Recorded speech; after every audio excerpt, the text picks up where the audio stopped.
chamo Wesley, faço parte do PIB de Matemática da UF de Niterói. Hoje estamos aqui apresentando o 8º encontro do PIBID, junto com o 4º encontro do PIB-UF. Aqui vamos mostrar o mural, a mostra de materiais pedagógicos em Niterói. Vamos dar uma olhadinha?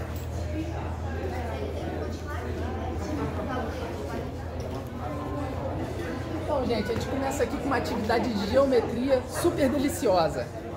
E aí, João, fala pra gente um pouquinho mais sobre essa atividade. Então, aqui a gente está trabalhando com geometria os alunos a construção de poliedros. A ideia era o quê? Engajar eles com uma atividade lúdica e divertida. O que é mais divertido que jujuba para a construção das atividades? Então a gente trouxe vários modelos para eles, como pode ver aqui. Esses nós construímos agora mesmo. E eles puderam construir várias coisas. Por exemplo, a percepção aqui que eles tiveram, que embora seja a mesma figura, a forma como nós colocamos faz diferença na construção. Aqui está mais alto, aqui está menor. E essa foi a percepção que eles tiveram aqui nessa atividade de doce geometria. Aqui a gente também trabalhou com as planificações. A gente levou alguns sólidos e também levamos as figuras planificadas para a construção. Aí nós recortamos, colamos tudo com os alunos. Aqui também tem um tutorial, né? Algumas demonstrações. E aí tudo foi montado em sala.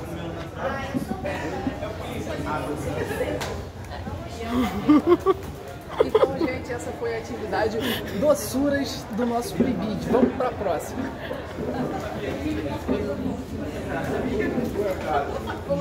Essa próxima aqui tem a ver com mapa e plano. A Thalita vai falar um pouquinho mais pra gente. Olá, bom dia. Essa atividade ela consiste na interdisciplinaridade entre geografia e matemática, onde a gente pede que os alunos se localizem no plano para que a gente desenvolva a localização deles em mapas, no plano cartesiano. Aqui está uma foto de como eles fizeram a atividade no chão da escola, que nós trouxemos. Aqui foi de forma ampliada e aqui nós trouxemos de forma reduzida. Aqui nós temos os bonequinhos, que são os alunos.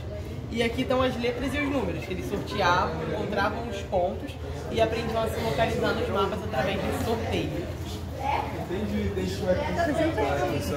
Bom, essa atividade a gente fez com alunos de correção de fluxo, né, que são alunos com idade defasada. E assim, eles só trabalham mesmo assim, com muita dificuldade de trabalhar o visual. Querem tentar fazer mais uma para mim? Sim, foi de forma lúdica. E aí, o questionamento deles, antes da gente usar essa atividade, era: por que eu preciso aprender a me localizar? Para que isso? Isso vai me servir de quê?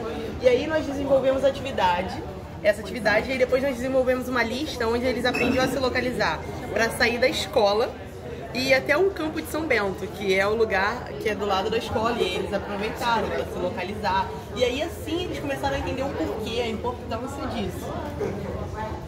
E agora a gente vai falar um pouquinho sobre poesia matemática. Vamos lá. Então, esse aqui foi um mural que os próprios alunos fizeram na escola.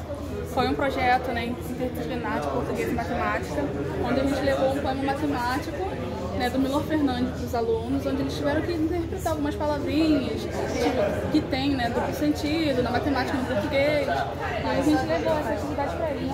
A primeira parte da atividade, a gente realizou a tarefa dos alunos procurarem no dicionário as palavras que tinham significado no português e depois transmitir para eles os significados na matemática.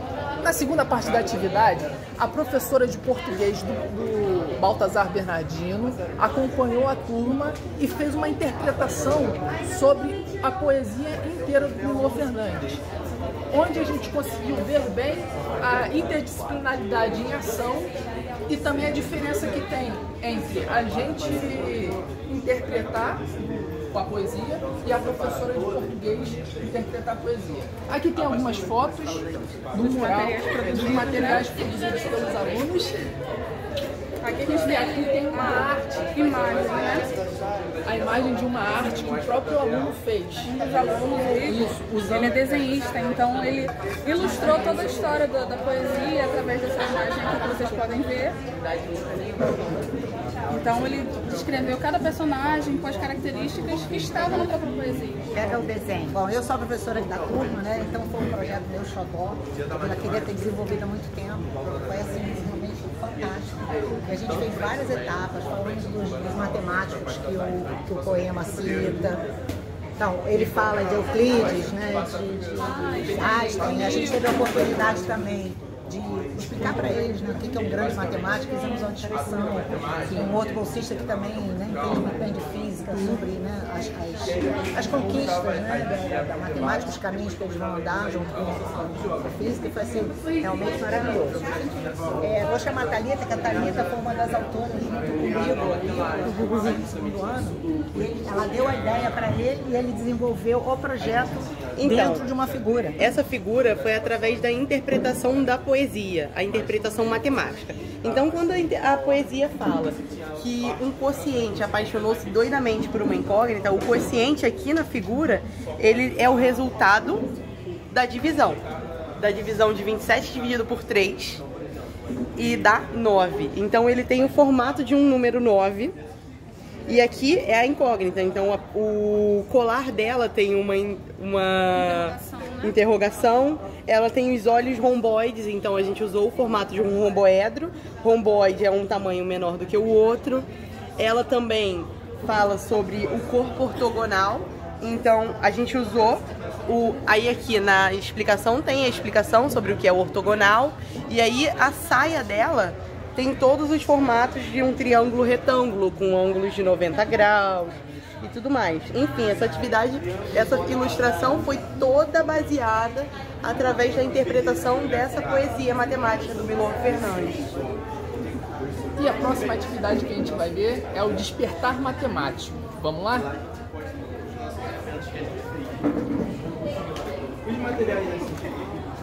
Essa atividade trabalha bem a lógica e também aguça os sentidos matemáticos dos alunos. A gente preparou essas atividades num evento do Dia da Matemática que a gente aplicou no Colégio Baltazar Bernardino aqui em Santa Rosa, no dia 14 de março do ano passado. A gente levou várias estações de jogos, de tabuleiro, jogos dos palitos, jogos da adivinhação, que depois vocês vão ver, para levar para os alunos essa imersão na matemática, né? A gente preparou para toda a escola, não foi só para os alunos, foi para a equipe pedagógica, então tiveram professores que participaram também. Aí você pode ler, tem várias atividades. Nós preparamos 3, os palitos, e tem a do jogo da adivinhação.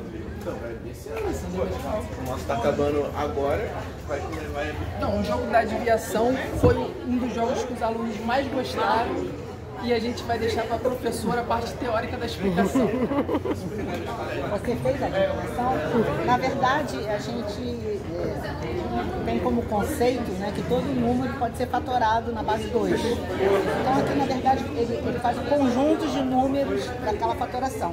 Então, não posso revelar o segredo, mas mais ou menos. Em cada folha, né, eu consigo identificar na soma do campo superior qual vai ser o número que ele adivinhou, trabalhando a potência de 2. Isso também foi feito, né, foi falado no Baltazar Bernardino, onde eu sou supervisora do vídeo. Então, assim, foi bem dinâmico, né, todas as crianças envolvidas. Já falou do jogo de Sim, a Sara já falou. E o mais legal de tudo é que toda a escola participou, todos os alunos de todas as séries, os professores disponibilizaram um tempinho da aula deles para que eles pudessem participar com a gente. E teve outros jogos, assim, a gente trouxe só alguma amostra, né? Você falou do jogo da multiplicação, do dominó. Ainda vamos chegar lá. E algumas estações. Tiveram outros, né? Mas a gente convida vocês no próximo evento, a gente trazer mais. Agora a gente vai com um pouquinho mais do Dia da Matemática. Aí o nosso amigo Gustavo vai falar um pouco sobre o dominó matemático. Então, esse aqui foi um dos jogos que tivemos no nosso Dia da Matemática, onde ele basicamente consiste em um jogo de dominó matemático em soma, em multiplicação e também na divisão, para poder auxiliar eles com operações básicas, como por exemplo, aqui nós temos o 6 e o 8 mais 2. Então, para essa solução 8 mais 2, só tem uma solução aqui que seria o 10. Entendeu? E assim a gente botava eles para trabalhar operações básicas, como multiplicação, divisão e a soma. Infelizmente a gente não conseguiu fazer da subtração ainda, mas Pro próximo. quem sabe com o próximo a gente já estamos planejando para poder resolver isso. Então, gente, essa foi a formas que a gente encontrou de engajar os alunos um pouco mais na matemática, eles perderem esse trauma que matemática é ruim, é difícil e tudo mais. Muito obrigado. Então, gente, estamos aqui com um grupo do PIRP. Vamos ver o que eles fizeram. Oi, pessoal! Nós somos residentes do Colúnio, no caso, né? Da parte de matemática, então nós fizemos um trabalho focando nas frações.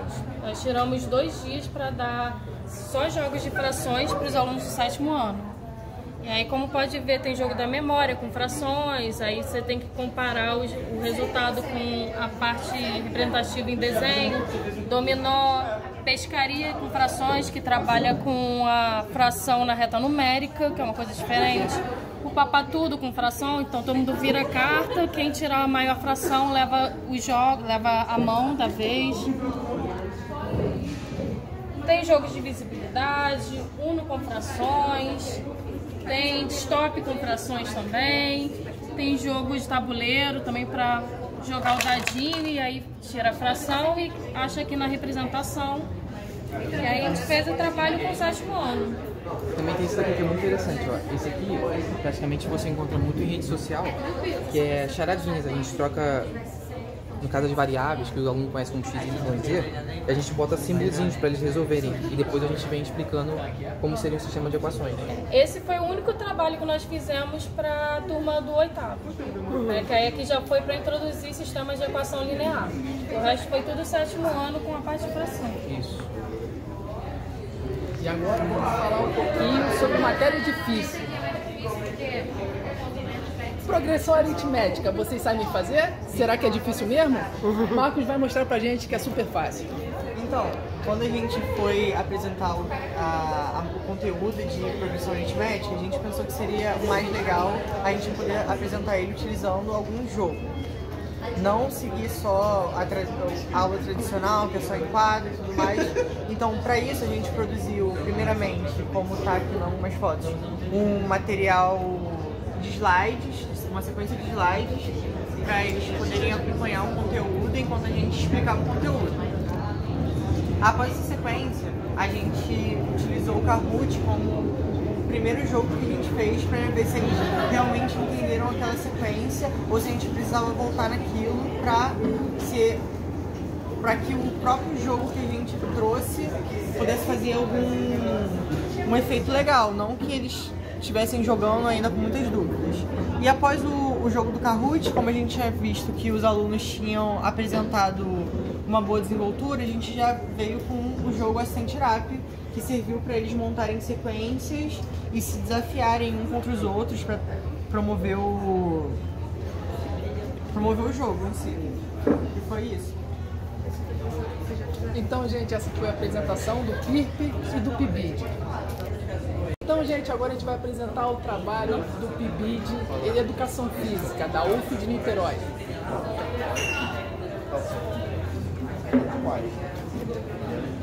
Olá, bom dia. O nosso trabalho é uma oficina a partir de um seminário que a gente vivenciou, né, sobre a importância da educação física. E a gente transformou tudo isso que a gente teve como conhecimento, né, acesso a ele nesse seminário. A gente pegou e montamos uma oficina para poder reforçar a importância da educação física escolar. Né? Inclusive nesse contexto também, né, que a educação física está perdendo espaço no ensino médio, principalmente no ensino médio. E nós aplicamos essa oficina prática para alunos do ensino fundamental com faixa etária de 8 até os 10, 11 anos de idade, né? E a oficina consistia em pegar, além de reforçar o conteúdo da educação física e a importância, também uma forma avaliativa, né? Porque essa oficina foi aplicada no final do ano letivo. Então a gente pegou todo o conteúdo que a gente tinha aplicado junto ao professor supervisor para avaliar, saber se eles aprenderam e tiveram a apropriação daquele conhecimento que nós passamos a eles. Então, como funcionou? Aqui tem um pequeno circuito, né, com várias casinhas, né, enumeradas do número 1 lá, né, e vai seguindo, fazendo uma rota e vai chegando até o número 15. Como funcionava? Nós pegávamos 2 alunos, esses 2 alunos, eles iriam pegar a bolinha, essa bolinha aqui, cada um teria a sua vez de jogar para tentar derrubar os cones que estão ali no meio, esse percurso. Por que essa proposta de fazer assim? Para a gente saber quem começaria na atividade, né? Quem derrubasse mais cones seria a pessoa que iria começar, né? E ali na casinha 1, beleza. E a gente pegou e fizemos perguntas relacionadas ao conteúdo da educação física para eles. Se eles acertassem a pergunta, eles avançariam 2 casas. Se eles errassem, eles pagariam uma prenda e avançaria só uma casa. Eles não eram excluídos em momento nenhum da atividade, porque esse não era o intuito. O intuito era fazer eles participarem e eles terem o acesso ao conhecimento e reforçar esse conhecimento que a gente passou para eles, né? Então a gente não vê como o erro deles, né, de não acertar sendo como algo punitivo, né, de punir pelo erro. Não é o ideal. E com esse objetivo de fazer esse trajeto, né, como eram dois alunos fazendo a atividade, então seria um contra o outro, né? Se quem acertasse mais perguntas chegaria mais rápido no final do trajeto, né? Quem não acertasse, automaticamente não chegaria primeiro que o seu colega, então não ganharia na atividade. Posso falar sobre as perguntas, como era? As perguntas dos conteúdos, a gente fez perguntas sobre o conteúdo de esporte, de dança, de gênero também, que a gente acha importante abordar a questão de gênero, independente da idade, né? A gente abordou lutas, o conteúdo de lutas também. Então foi uma oficina muito rica, eles gostaram bastante, né? E também sobre os contextos, o que estava acontecendo não só dentro da escola, mas fora dele também. A gente falou sobre as premiações que alguns atletas tiveram, né, importantes, como a Rebeca Andrade, né, que foi medalhista, e aí a gente fez uma pergunta sobre isso para saber se eles sabiam que tem uma galerinha boa por aí, brasileira, que está conquistando o mundo através do esporte, né, através da cultura corporal. Então foi maravilhoso ver que eles também conheciam sobre isso, não só o que a gente passou para eles, mas que eles tiveram de acesso fora da escola também. Então foi uma ótima oficina, um ótimo momento com eles e foi maravilhoso. Então, gente, estamos aqui com o PIBID de História. Você já ouviu falar em Revolução Haitiana? Eu nunca ouvi falar. Vamos ver um pouquinho agora. Oi, gente. Nós somos do PIBID de História. A gente atuou no Colune, numa turma de segundo ano do ensino médio. E aí, bom, o nosso projeto era um júri simulado com a Revolução Haitiana, só que a gente identificou um déficit do conteúdo no material didático deles, e aí a gente criou o nosso próprio material didático com explicações de antes, durante e depois dos principais motivos, personagens, figuras importantes, crenças como o Vodou, histórias como o Macandal, a figura de Toussaint, logicamente, e a abolição da escravidão. A gente fez tudo isso para os alunos poderem se aprofundar no conteúdo e se apropriarem dos conceitos e tudo mais. E depois, como eles nunca tinham feito um júri simulado, não sabiam como ia se dar, a gente criou esse guia aqui, que é um guia para o júri simulado de Revolução Haitiana.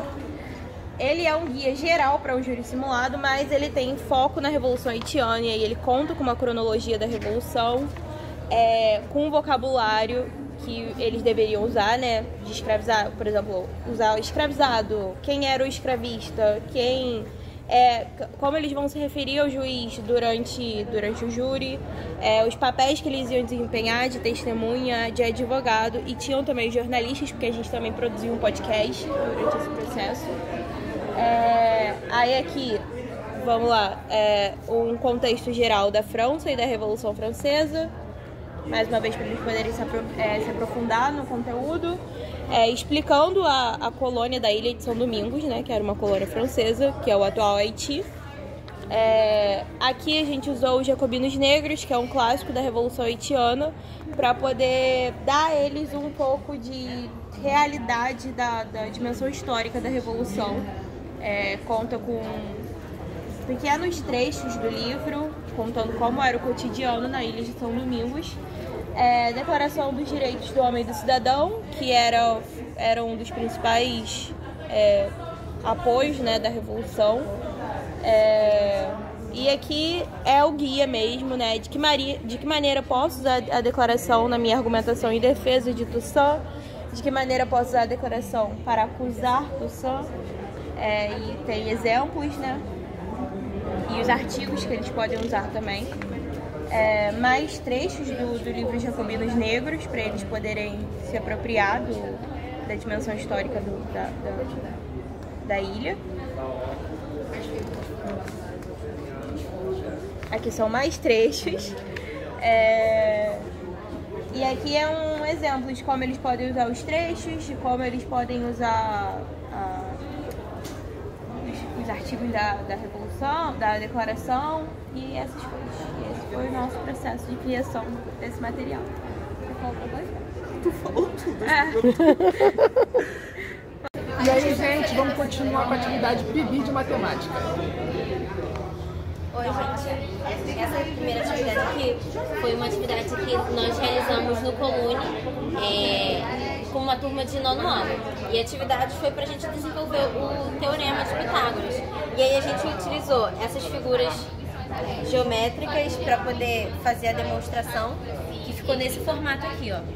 Porque a ideia era mostrar que a hipotenusa ao quadrado é igual à soma dos catetos ao quadrado. Então aqui a gente faz uma analogia com as áreas referentes aos quadrados com os lados aqui.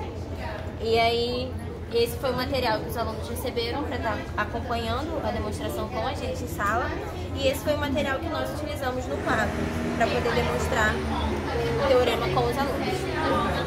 Olá, gente, tudo bem? Sou Cícia Giovana, do PIB de Matemática, e eu vim apresentar a atividade que foi desenvolvida no 8º ano no Colune. A gente trabalhou com ladrilhamento e figuras regulares, e aqui estão alguns exemplos das atividades dos alunos envolvidos durante 4 aulas que a gente aplicou. Bom, gente, muito boa tarde. Meu nome é Renan, sou bolsista de matemática do PIB, bom? E agora eu vou apresentar aqui uma atividade que a gente aplicou nas turmas 2001 e 2002 do Colégio Universitário Geraldo Reis, o Colônia, sobre desperdício alimentar. Aqui a gente tem aqui o tema matemática na mesa, combatendo o desperdício alimentar no Colônia U. A primeira etapa está mais explicadinha, né? Foi apresentar a modelagem matemática e realizar alguns problemas mais simples de modelagem matemática. A segunda etapa foi discutir o tema e ver se eles gostariam realmente de aplicar isso, mas como eles mesmos já estavam parecendo mais engajados nessa história, aí eles aceitaram e foi tranquilo. A terceira, quando nós apresentamos a proposta, a gente levou eles no refeitório, mostrou como seria o tipo de pesagem, as balanças e como seria feito de forma prática o que eles iriam mais pra frente fazer. Tem alguns materiais aqui, a balança que a gente usou, uma balança de cozinha mesmo. Tem as ficha técnica que diz o desperdício por aluno e quantas pessoas comeram no dia. E na etapa 5 foi, de fato, a realização da atividade de coletar os desperdícios que cada um dos estudantes que se alimentaram lá desperdiçaram de comida. Tem os dados da coleta aqui de cada tipo de alimento que foi desperdiçado em cada dia, e mais as sobras da cozinha, que deu um total de 77 quilos e 100 gramas. Na etapa 5, já com todos os dados coletados, a gente elaborou um tipo de função afim que pudesse modelar o quanto cada aluno, quanto seria desperdiçado de comida, de acordo com o número de alunos que almoçaram no dia lá no Colune. E foi modelado essa função afim.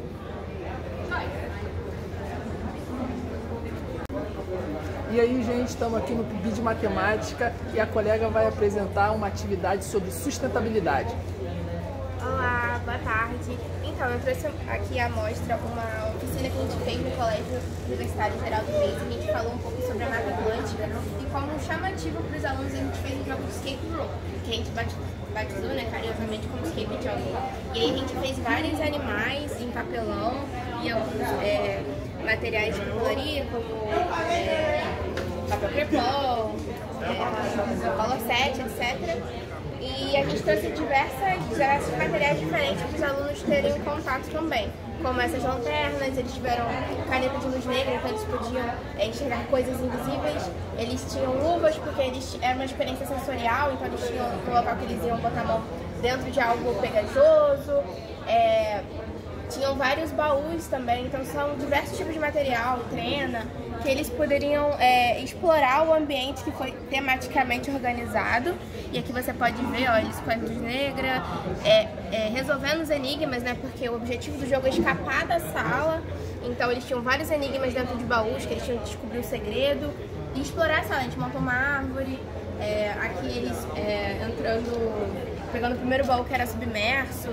Então foi uma experiência bem bacana para a gente chamar os alunos para um debate sobre sustentabilidade, que a matemática não é só apenas o que está em sala de aula, aquela coisa abstrata, mas a matemática é utilizada cientificamente para muitas outras áreas, inclusive para a preservação do nosso meio ambiente. Então essa foi a minha oficina.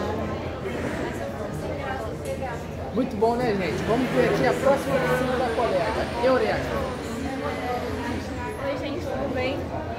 A gente participou da Eureka, né, a equipe do Colune, e eu fiquei com a oficina de volúmera, que era a oficina de volume, área e perímetro. Foram conceitos que a gente relembrou os alunos, né, para ver como eles se saíam nesses conceitos iniciais, e a gente usou também materiais concretos, como esferas, bolinhas, de isopor, caixa também, para justamente calcular essas questões de volume, área, sem usar fórmula, só uma parte mais concreta mesmo para eles observarem. E aí foi isso a nossa oficina. Agora também transformações de figuras, que é da amiga aqui. Na oficina de transformações de figuras, aconteceu no segundo Eureka do Colune, e a nossa proposta foi de trazer para os alunos alguns conteúdos da matéria de álgebra linear, que é transformações lineares, só que de uma forma mais lúdica e não usando números, né? E de forma com que fosse atingir os alunos desde o 6º ano até o ensino médio, sem que eles soubessem o conteúdo bem rigoroso. E aqui primeiro a gente explicou sobre algumas das transformações possíveis e o que elas representavam em formas de figuras, no caso a simetria, a translação, rotação, deformação e homotetia. E a gente usou dessas transformações para poder trabalhar algumas atividades manuais com ele. E nós levamos 3 atividades. A primeira foi nesse modelinho aqui, em que a gente usou uma malha quadriculada para poder eles treinarem alguns tipos de transformações, girando e reduzindo, ampliando. E aqui nós tivemos vários modelinhos de figuras diferentes, né, em que eles poderiam explorar isso. Também tivemos na oficina a atividade que é do espelho, em que você colocava uma figura e você iria ver reflexões em quantidades diferentes conforme a abertura do espelho.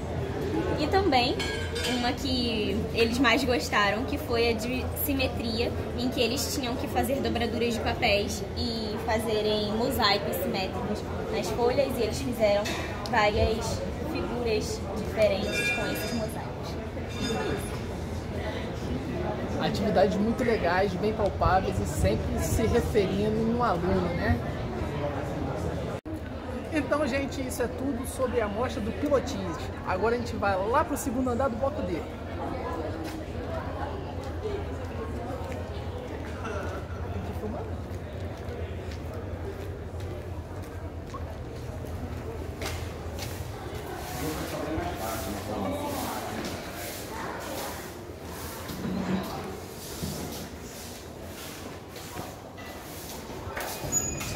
Então, gente, normalmente quando a gente vai subir só um andar, a gente vai de escada para manter o elevador vazio para as pessoas que realmente precisam, como cadeirantes, pessoas que estão com a perna machucada e tal. Mas como hoje é um dia atípico, a gente está indo de elevador. Segundo andar. É aberto, você pode falar o que quiser. Você pode montar um. Então, gente, chegamos no segundo andar, estamos aqui com os alunos do PIBID de Física. Muito boa tarde. Então, nós somos os PIBIdianos do Brasil e China, né? Nós estamos apresentando aqui as nossos diversos projetos que tivemos ao longo do ano, né? Estratégias de ensino, e pensamos de ser um caráter lúdico, né? E sempre buscando fazer uma ponte do aluno com a realidade, tanto do ponto de vista prático quanto crítico, né? o aluno ver como é que é física no dia a dia, como isso funciona, né? Mas também ele analisar criticamente o contexto social que está inserido, o contexto político em si. É sempre essa a proposta. E dentro dessas estratégias a gente sempre buscou uma transdisciplinaridade com assuntos que a gente consiga relacionar com, por exemplo, a gente tem um estúdio que pegou muito trabalho da parte de geografia, parte de ciências, parte de história. As professoras conseguiram fazer um trabalho junto com aquilo ali que ficou uma parte interessante nesse quesito. Aqui a gente tem diversas abordagens que a gente foi tentando usar para poder atender as demandas e as necessidades que os alunos tinham. Então, os projetos nasceram do que era a demanda dos alunos e a gente foi tentando fazer isso em consonância com eles. Os nossos projetos, né, eles sempre têm esse caráter interdisciplinar, né, fazer as pontes entre as diversas vertentes de ensino. E também tem que caminhar paralelamente com a necessidade da sociedade atual, né? Os alunos usam o celular, os alunos usam o TikTok, faz essa brincadeira, então temos que usar isso, né? Usamos isso para construir um estúdio, para fazer... A gente construiu com os alunos também um estúdio de audiovisual. Foi uma proposta que surgiu de uma galeria de arte que relacionava ciência e arte com questões de ótica, com a parte da física relacionada na ótica. Então a gente construiu o estúdio numa sala que não era utilizada no colégio, então a gente conseguiu já dar mais uma utilidade para uma sala vazia. E utilizando esses conceitos da ótica. Então, por exemplo, a gente conseguiu tampar a sala para tirar toda a luz.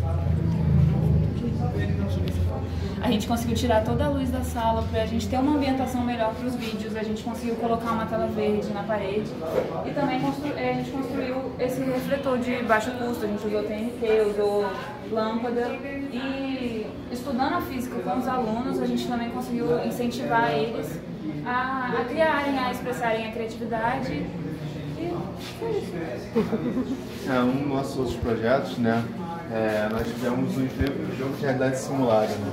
Todo mundo gosta de jogo, todo mundo gosta de atividade, né? Quem não gosta de brincar de um pique-pega ou jogar um jogo de tabuleiro, né? Então a gente pensou, por que não empregamos um jogo que é chamado de Escape Room? Onde você encaixota os alunos na sala e eles têm um tempo para sair daquela sala resolvendo diversos desafios. E por que esses desafios não podem ser desafios do mundo da física ou até mesmo trazendo outras vertentes de ensino aí? Aqui nós trazemos também um pouco do caráter ético, né? Discussões éticas sobre, um pouco do ponto de vista biológico também. Porque na nossa temática aqui a gente botou uma viagem espacial. E uma viagem espacial colide com lixo, corrigir a trajetória da nave, envolvendo conhecimento de física. E com um vírus lá, né? Então a gente traz essa ideia de biologia, traz um pouco do...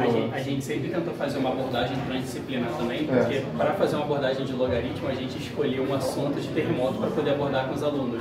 E dentro aqui a gente fez um aparatozinho para poder fazer esse simuladorzinho de terremoto, mas a gente aproveitou essa discussão para poder falar a respeito do caráter geográfico daquilo ali, da parte de locais que tem terremotos, do impacto que aquilo ali causa no ambiente, do impacto que aquilo ali causa na sociedade, para poder usar a física como um gatilho para abordar outros temas.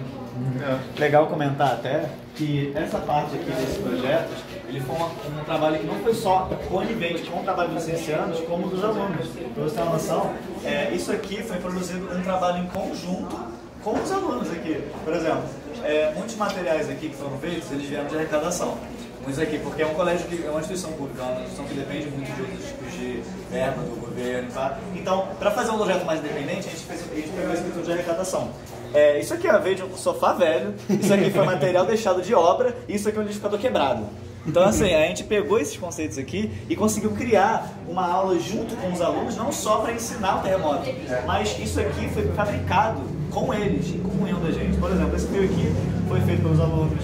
Colar, riscar a tábua de madeira também feito com os alunos. Então, não só a parte do conteúdo aqui, mas até a construção do material, a construção dos conceitos também foi feito com comunhão. E assim, o projeto ele ganhou um escopo que a gente não esperava, porque ele nasceu da necessidade da escola, de arrecadação de alguns materiais, e ele cresceu a ponto que a gente conseguiu participar de um concurso, que foi um concurso da Glocal, onde com esse nosso projeto de arrecadação de materiais sustentáveis, a escola ganhou um prêmio, que concedeu aquilo ali foi um incentivo muito grande para os alunos, foi um feedback muito legal, foi um retorno para a escola que foi muito bacana. A escola possui um projeto universitário, né, chamado Psucata, que você pega componentes eletrônicos e tenta revitalizar eles, né? Então, diversos computadores que os próprios alunos usam para a sala de aula. 6 computadores que a gente conseguiu reparar. O colégio, antigamente, ele não tinha computadores. Então, com essa arrecadação, nós conseguimos montar os computadores.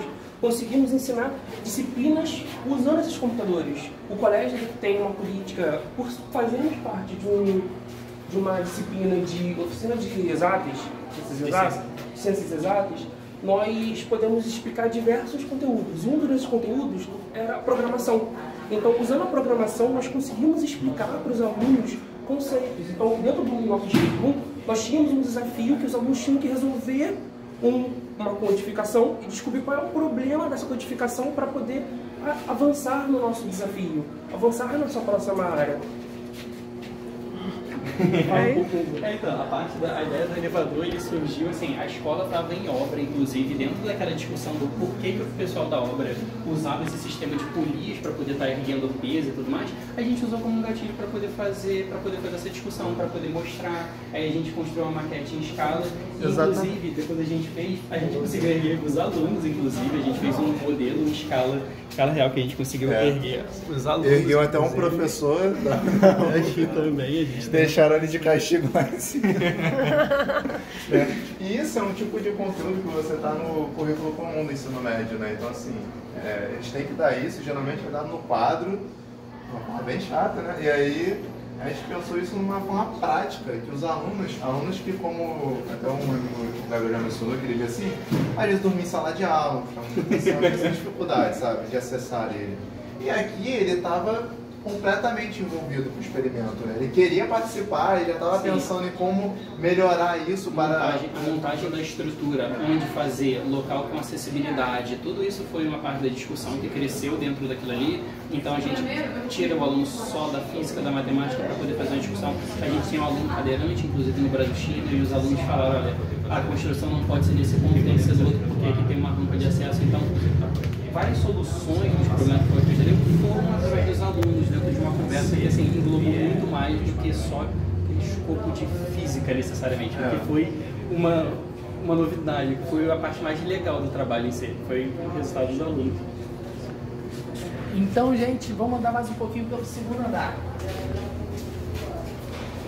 Aqui a gente tem materiais pedagógicos que ficam disponíveis para que, caso alguém da pedagogia queira realizar alguma atividade, aqui vem a demonstração dos papéis de cada atividade para o professor saber como que funciona as atividades. Também para o curso de férias.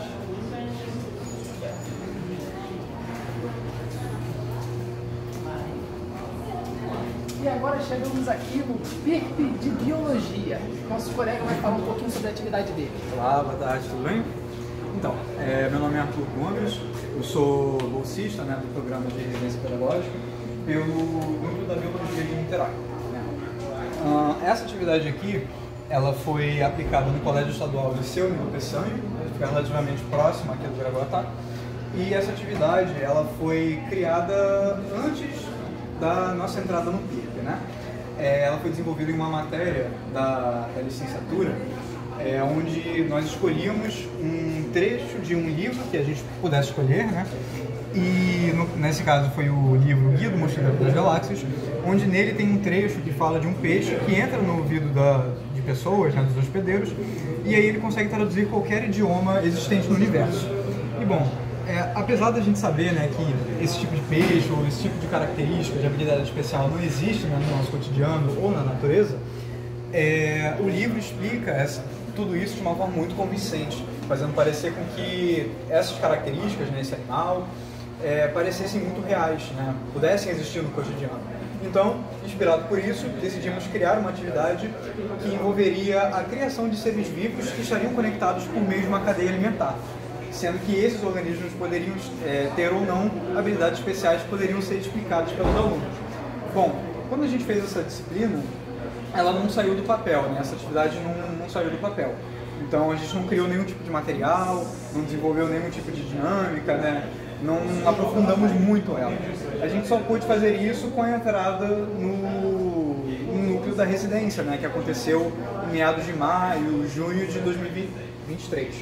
Então, a proposta se manteve mais ou menos a mesma. Os alunos iriam criar, né, seus próprios seres vivos, que estariam ligados a uma cadeia alimentar, e eles demonstrariam esses seres vivos para a gente utilizando tabelas que foram confeccionadas por nós. Se observarmos, cada uma dessas tabelas possui certos elementos básicos, né? Por exemplo, a gente pode notar os papéis ecológicos de produtor, de consumidor primário, consumidor secundário, decompositor, além das características, né, pessoais de cada um desses organismos, né, como o nome deles, as habilidades específicas que eles poderiam ter, a justificativa no organismo para justificar, né, essas habilidades especiais, como um órgão, uma estrutura, uma associação com outros organismos, o hábitat que eles vivem, enfim, várias características que seriam comuns a todas as tabelas. Porém, cada uma dessas tabelas também possui um elemento específico, que seriam relações ecológicas entre diferentes espécies. Então, por exemplo, em uma tabela aqui a gente tem parasita, por exemplo. Então, além de ter todos os componentes básicos que eu acabei de explicar, também tem um papel específico que seria um parasita. Então, eles teriam que criar um ser vivo que também respeitasse os princípios de um parasita. Assim como em outra tabela, a gente também tem um exemplo de um mutualista, né? E assim por diante, seguindo várias relações ecológicas específicas, né, que os alunos já viram anteriormente em aula. E bom, colocamos essa atividade em prática, os alunos conseguiram, né, descrever as tabelas, descrevendo, né, o nome dos organismos, aonde que eles vivem, como que é o seu corpo, suas características morfológicas.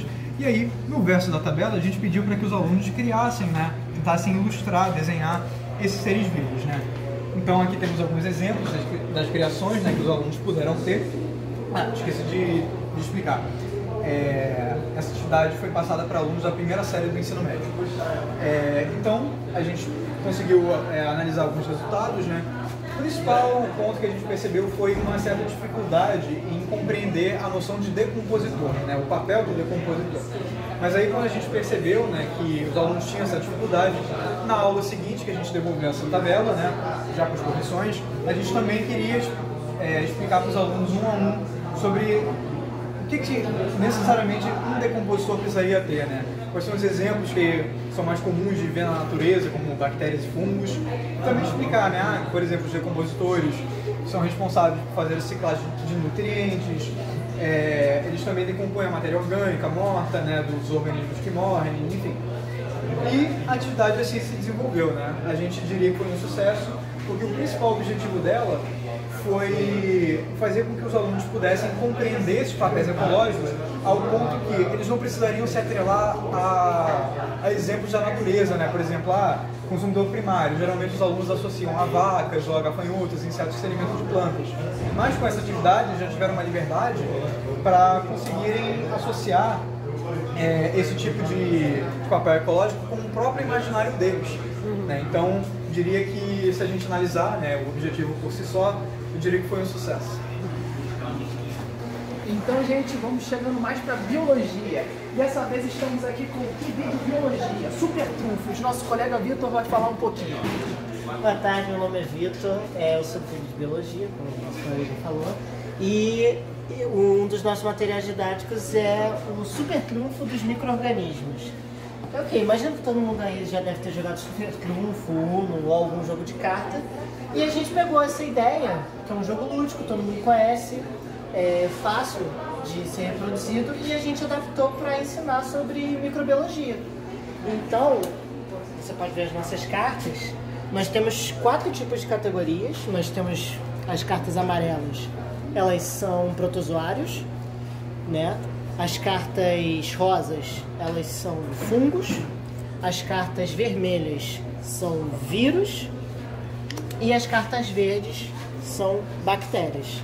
E todos eles causam algum tipo de doença ou não, né? São uma variedade, não são necessariamente infecciosos, entendeu? E todos eles têm um valor hipotético de ataque e defesa.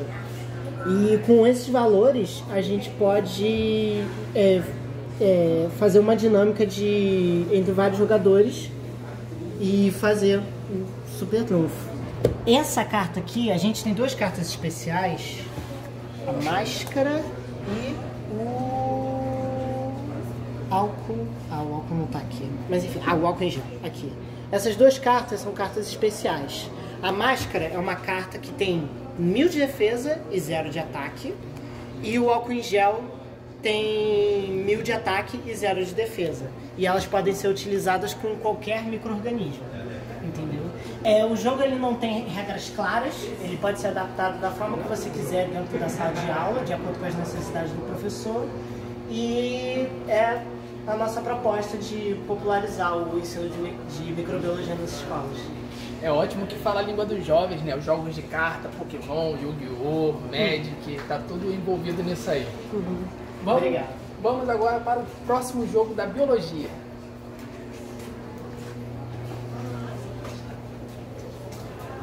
Estamos aqui com o PIBID da biologia. Eles vão apresentar agora o Uno da saúde, com nossa amiga Ana Júlia. Oi, gente, boa tarde. Meu nome é Ana Júlia, sou a Camila. Nós aplicamos o Uno da saúde no CEP Brasil-França, aqui de Niterói. E como o nosso projeto, assim, geral, foi sobre saúde, nós tentamos sintetizar os temas que foram trabalhados em um jogo. Então, a gente elaborou um Uno, que diferentemente do Uno, que a maior parte das pessoas grande parte das pessoas já conhece, ele inclui perguntas relacionadas a diversos tópicos, né, como formas de transmissão, formas de prevenção, agentes etiológicos. A história da ciência também, e o nosso sistema de saúde, englobando todos os temas da saúde que a gente deu durante o bimestre, na verdade. Então ele basicamente é jogado, né, como o Uno comum, porém com a inserção dessas perguntas. E aí, se o jogador ele acertar a resposta, o jogo segue normalmente. Caso ele erre, ele vai precisar comprar mais 2 cartas. E aí, no caso, essas cartas aqui, as imagens são as substitutas das cartas normais que tem os números. A gente colocou com sintomas de várias doenças, formas de prevenção e profilaxia. Aí também tem as cartas mais 4, que é representada por um vírus, e a carta mais 2, que é representada pelas bactérias. Outro trabalho muito legal. Vamos agora continuar na parte da biologia, a parte do PIBID, bingo ecológico. Nosso colega Paulo e nossa colega Maria vai falar um pouquinho pra gente. Bom dia, então a nossa atividade é o bingo ecológico, uma ideia de passar, né, os termos da ecologia de uma forma mais lúdica. Então, o nosso trabalho é atividade através de um bingo. Pode ser um bingo utilizando roleta, ou em algumas pode ser uma escola que não tem o recurso da roleta, pode ser utilizado através de sorteios aleatórios dentro, né? O próprio professor pode fazer ou os alunos. E como funciona? Então, o aluno vai receber uma cartinha com um número, né, atrás, aqui seria o número 1, 2, 3, e aí a partir dessa cartinha o aluno vai fazer uma associação entre a descrição na cartinha e a imagem e vai procurar nas cartelas se tem esse termo. E aí ele vai marcar o número que está atrás da cartinha na cartela e posteriormente o professor pode fazer a correção desse bingo. Obrigada. Então é isso, gente. Agora a gente vai chegar no laboratório de ensino de ciências. Vamos ver o que os alunos prepararam pra gente.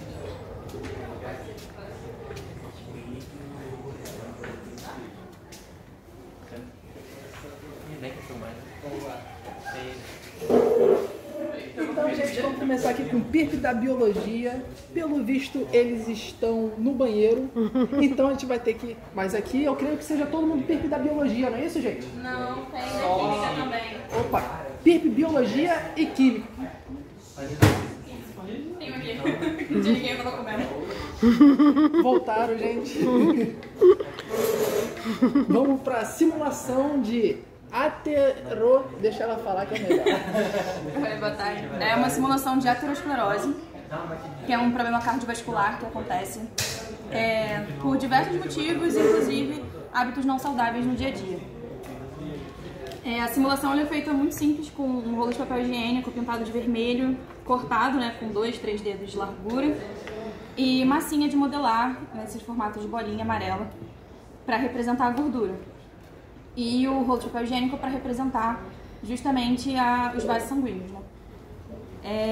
Cada aluno recebe um rolinho de papel higiênico com um punhado de massinhas, e depois da aula de sistema circulatório, em que a gente introduz todos os conceitos, inclusive explica sobre os vasos e os calibres diferentes que a gente tem no corpo, a gente guia os alunos para poder preencher esses rolinhos com as massinhas de acordo com hábitos não saudáveis. É uma extrapolação da realidade, mas é só para eles conseguirem visualizar o porquê que a gente precisa tentar sempre buscar um equilíbrio na nossa rotina. Então, cada um recebe um rolinho, e aí antes eu peço para eles olharem e pergunto se eles conseguem ver direto pelo rolinho. E eles falam que sim, conseguem ver o amigo inteiro, por completo. Então eu começo falando que, passei a semana comendo só miojo e lasanha de micro-ondas. E eles vão lá e grudam uma massinha na parede interna do rolinho. O tabagismo é um problema muito grande também, ele causa muitos problemas circulatórios. Então eu falo, eu fumei 3 maços de cigarro em 2 dias.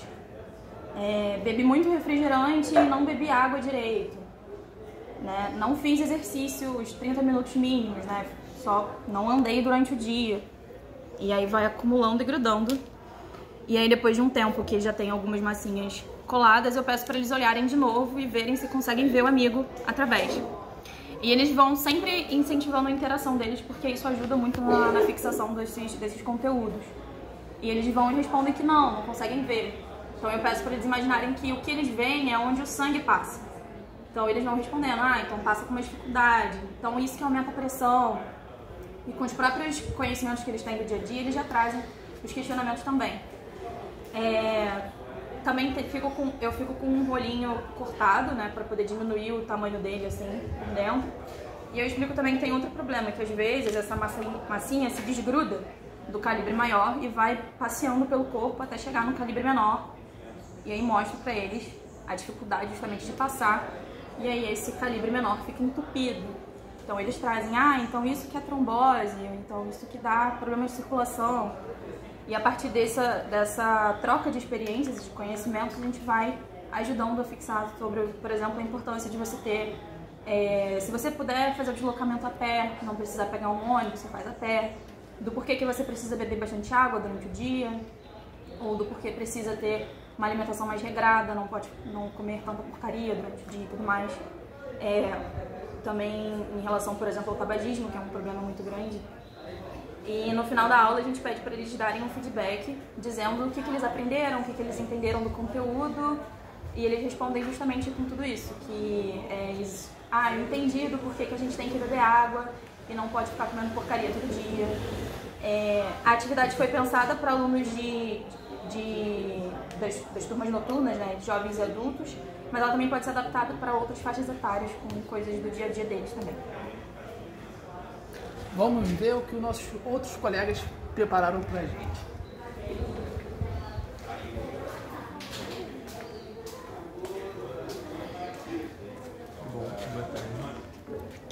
Boa tarde. Então, esse foi um experimento que a gente fez com as turmas de 6º ano, no Colégio Manuel de Abreu, e a gente queria fazer com que eles entendessem um pouco mais da pressão atmosférica, que pode ser um tema que ele é bastante abstrato, porque você não está conseguindo ver os gases no seu dia a dia. Então o que a gente queria fazer era, através de experimentos que são simples, utilizando os materiais que a gente pode conseguir normalmente, explicar como esse processo de pressão atmosférica ele acontece e ele nos afeta. E aí eu vou simular com vocês agora como foi o processo que a gente realizou com o 6º ano. Primeiro, essa aqui é a vela que levanta a água. Ela vai conseguir, digamos assim, romper a força da gravidade, e essa água ela vai subir no copo. Então eu só vou fazer o processo aqui, eu vou deixar a vela aqui para ela ficar em pé, só vou pingar um pouquinho aqui. Esse é um processo que a gente mesmo fez, porque os alunos poderiam se queimar ou algo do tipo assim. Então a gente põe um pouco de água aqui e a gente vai isolar esse sistema, ou seja, a gente vai botar o copo aqui até o final e vai esperar para ver o que acontece.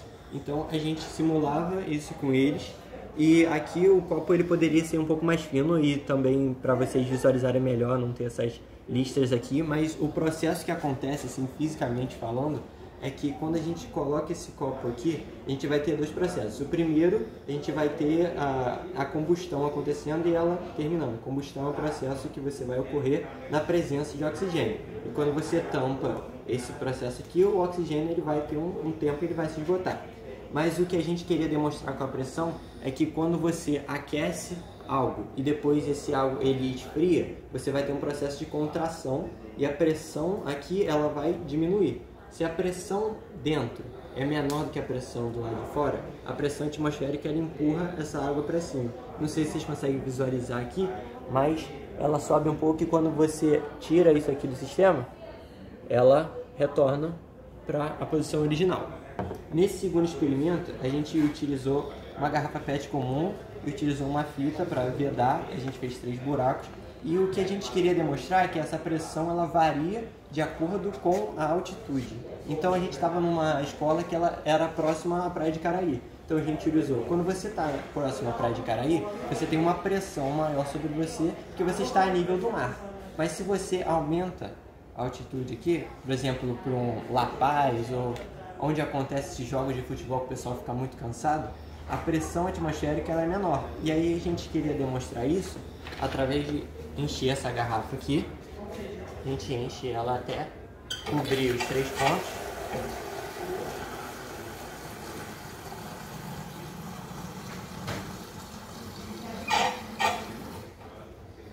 E aí a gente vem aqui na pia. E deixa eu encher mais um pouquinho, só para ter certeza que vai tudo funcionar certo. E aí a gente abria esses 3. Antes a gente perguntava para eles, olha, o que você acha que vai acontecer? Qual que vai jorrar mais longe, assim? E aí a gente tirava. Deixa eu tirar o terceiro aqui. E aí, espero que vocês consigam perceber que esse terceiro, ele consegue alcançar mais longe aqui na pia. Isso por quê? Porque a pressão da coluna de água sobre esse ponto aqui é muito maior, porque você tem mais água aqui. E da mesma forma ocorre com a pressão atmosférica, porque você vai ter uma maior coluna de água fazendo uma pressão sobre você. Aí o terceiro e último seria para a gente falar sobre os gases terem peso. Embora a gente tenha aqui, ó, estamos levantando gás aqui, ó, somos halterofilistas, levantando aqui muito peso. A gente não percebe no nosso dia a dia que os gases têm peso, geralmente porque a gente já está acostumado com isso. Desde criança, você nasceu e esses gases já estavam fazendo força sobre você. Então o que a gente quer demonstrar é que é como se os gases estivessem aqui por cima, fazendo um peso sobre esse jornal. Então, se a gente levantar ele aqui, tá tudo certo. Mas eu posso pedir ajuda aqui do meu amigo? Você usa os 2 dedos aqui e dá uma batida um pouquinho forte. Não, pode ser mais forte. Você percebe uma resistência maior na hora que você está batendo? Sim. Pode ser mais forte, não tem medo. Assim, peraí, deixa eu pegar. Dá uma ajuda aí. Você vai pegar aqui e vai. Parece que tem algo que está impedindo que eu consiga levantar isso. E é justamente os gases que estão aqui fazendo esse peso. Excelente. E aí, teve mais experimentos, a gente fez 6 experimentos com eles, porém a gente teve alguns percalços e não conseguiu trazer. Quebrou algumas coisas. E também tinha um experimento muito bacana do ovo, que ele entrava por uma gargalo de garrafa bem menor do que o ovo. E era bem bacana, só que ia precisar de 30 cartelas de ovo aí para cada pessoa. Mas eu acredito que esses experimentos aqui, que são básicos, que a gente pode reproduzir, eles foram o suficiente para os alunos entenderem. Tanto que depois a gente fez uma atividade com eles e eles se saíram super bem. Então é isso, gente. Muito obrigado. Então, gente, continuando com PIRP Química, vamos conhecer um pouco mais sobre modelos atômicos. Olá pessoal, aqui eu vou falar um pouquinho sobre a oficina de modelos atômicos que a gente realizou no IEPIC com o aluno do primeiro ano do ensino médio. E o nosso objetivo era fazer essa apresentação de forma mais tranquila, né? Sem só ser expositivo. Então a primeira coisa que nós fizemos foi uma roda de conversa e a gente expôs todos os conteúdos, conversou e eles colocaram as dúvidas deles e tudo mais. E no segundo dia, que foi, a gente pegou todo esse conteúdo da primeira apresentação e eles tiveram que elaborar os seus próprios modelos atômicos. Então, para ter algo mais visual. Então, aqui a gente tem o modelo de Dalton, o modelo de Thomson, o modelo de Bohr e o modelo de Rutherford. Então, a gente separou eles em grupos. Então, eram 4 grupos de 5 alunos. E eles confeccionaram, e além disso de confeccionar, eles tinham que colocar as características que eles aprenderam na aula anterior. E depois disso eles também apresentaram, né, pra gente. Aqui tem todo o processo da construção, né, que eles fizeram.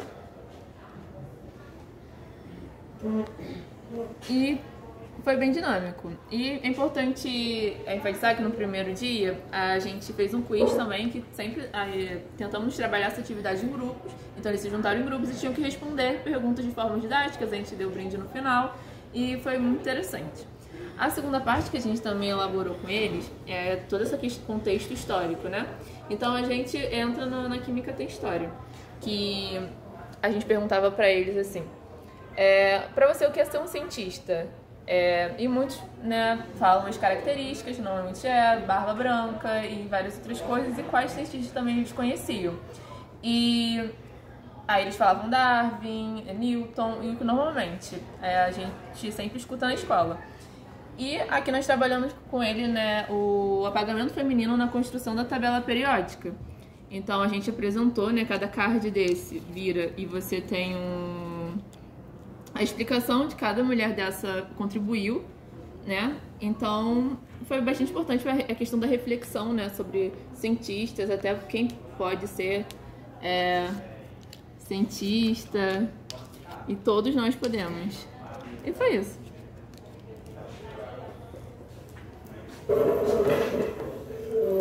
Um ótimo trabalho da química. Agora a gente vai falar um pouquinho com colegas da biologia. Um pouquinho sobre o corpo humano. Fala pra gente. Então, esse foi o modelo que eu criei para explicar o sistema BO. Para quem não tá lembrando, é o sistema sanguíneo do nosso corpo, que a gente aprende no ensino médio, geralmente. E o maior problema que a gente tem quando a gente fala sobre esse sistema sanguíneo é a dificuldade de visualizar, né? Entender, por exemplo, por que pais A e B têm filho O, né? De onde é que surgiu isso. E a gente explica, então, nesse seguinte modelo. Quando a gente fala de tipo sanguíneo, a gente tem ou aglutinogênio A, ou aglutinogênio B, ou a ausência do aglutinogênio, que é o I. Se você tiver 2 ausentes, você vai ter o sangue O, né? Composto, então, por água, que a gente definiu aqui. O aglutinogênio B ficou por leite e o aglutinogênio A ficou por café. Não foi aleatório que eu escolhi esses líquidos. Por quê? Quando a gente fala de heredograma, né, que é aquilo, sangue do pai, sangue da mãe, sangue do filho, a gente bota nesses copos, a gente visualiza como funciona a herança desse sangue. Por exemplo, aqui tem um indivíduo com tipo sanguíneo A, só que ele tem um copo de café e um copo de água. Ele tem, então, a ausência de aglutinogênio em um deles. E aqui o indivíduo B, que tem 2 copos de leite, ou seja, 2 aglutinogênios B. Quando você vai montar um filho, você tem que pegar um copo daqui, passar para o filho, e um copo daqui e passar para cá. É assim que funciona a herança que a gente herda dos nossos pais. Um daqui e um daqui. Assim, a gente consegue montar com os alunos o tipo sanguíneo que pode ser gerado a partir dos pais. Também dá para fazer o inverso, que é deixar um copo vazio, né, e falar, ó, de onde veio então?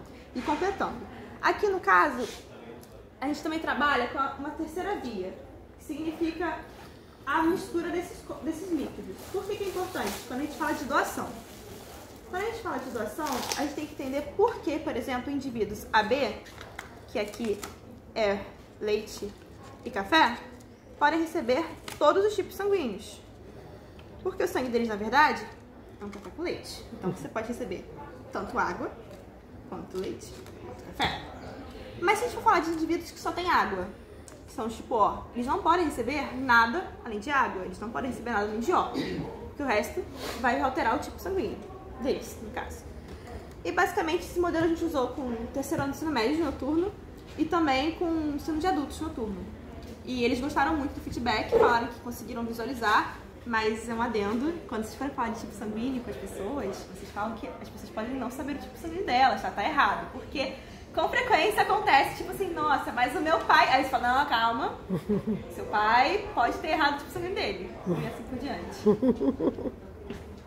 Então vamos falar aqui um pouquinho sobre o bingo celular, continuando com o PIRP da biologia.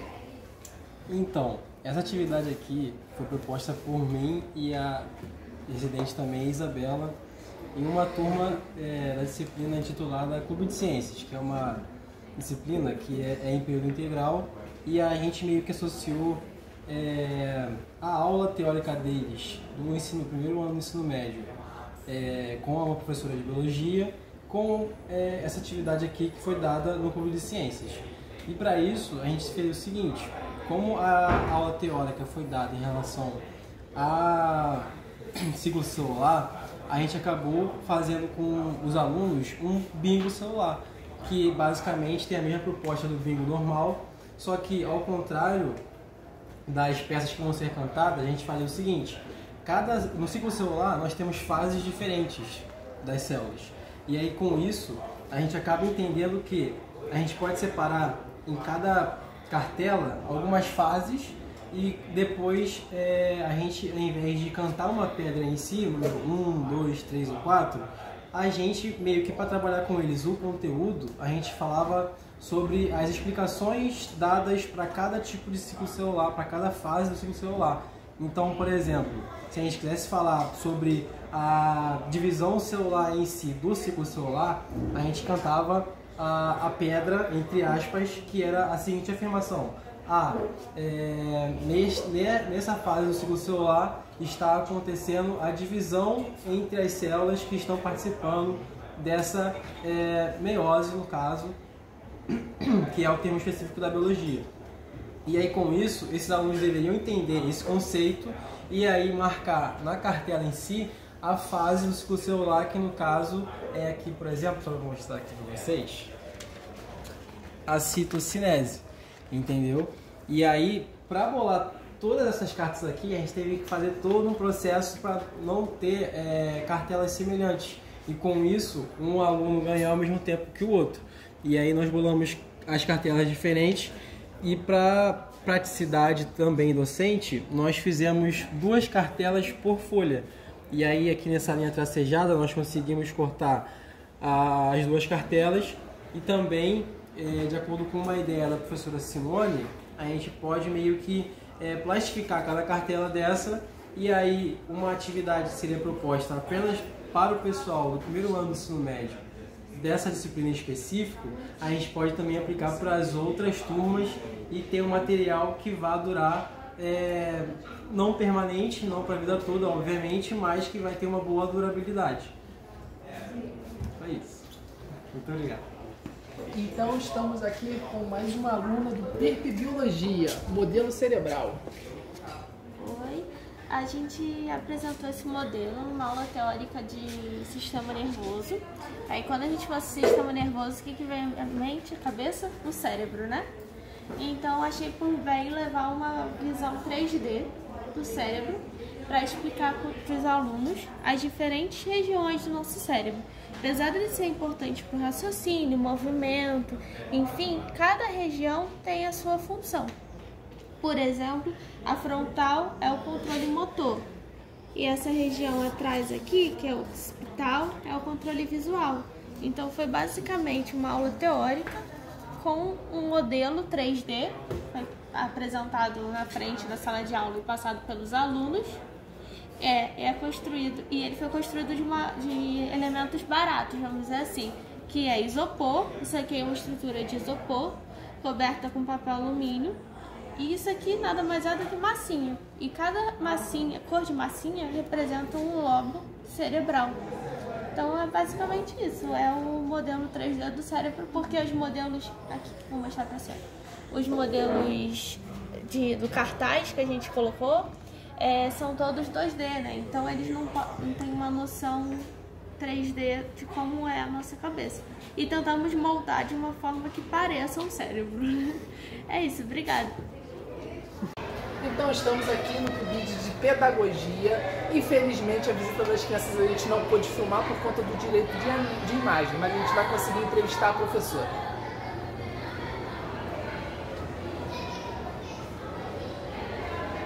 Eu sou a Tatiana, eu sou a professora da Escola Municipal João Brasil, professora do 5º ano.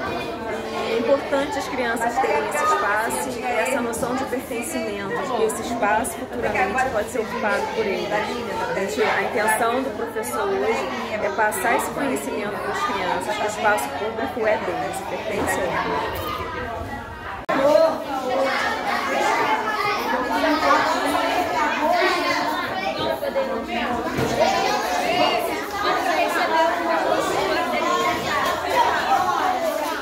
Alguns alunos da graduação também participaram do evento da pedagogia. Eu achei muito legal, eu acho que deveria ter mais eventos assim, que trouxessem as crianças para a escola, porque é muito difícil, acho que a gente ter contato com o ensino básico realmente. Então achei que a experiência foi muito legal, muito bacana. Eu achei muito interessante, eu gostei do fato que as crianças elas são muito desenvoltas, elas conseguem apresentar muito bem, né, quando a gente vai perguntar sobre o que são os cartazes, o que elas fizeram. E é muito legal dar esse espaço para elas realmente terem voz e terem esse contato com a universidade, para que consequentemente elas consigam se enxergar ocupando esse espaço também, porque é muito legal. E a professora que foi a coordenadora. Estamos aqui agora na sala onde está havendo o lançamento do livro sobre Ciências Sociais da Residência.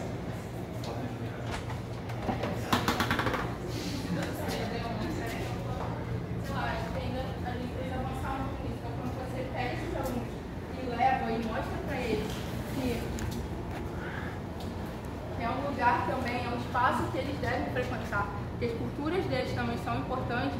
Acho que acho que a gente começa a entender a emancipadora pela educação que realmente é compatível com a sociologia, né? Você se torna de fato um professor de sociologia, não alguém que está ali meramente cuspindo teoria, mas que... Então, gente, foi as apresentações do nosso PIBID, do nosso PIRP, sempre trabalhando primeiro o aluno, raciocínio lógico e engajamento. Muito obrigado.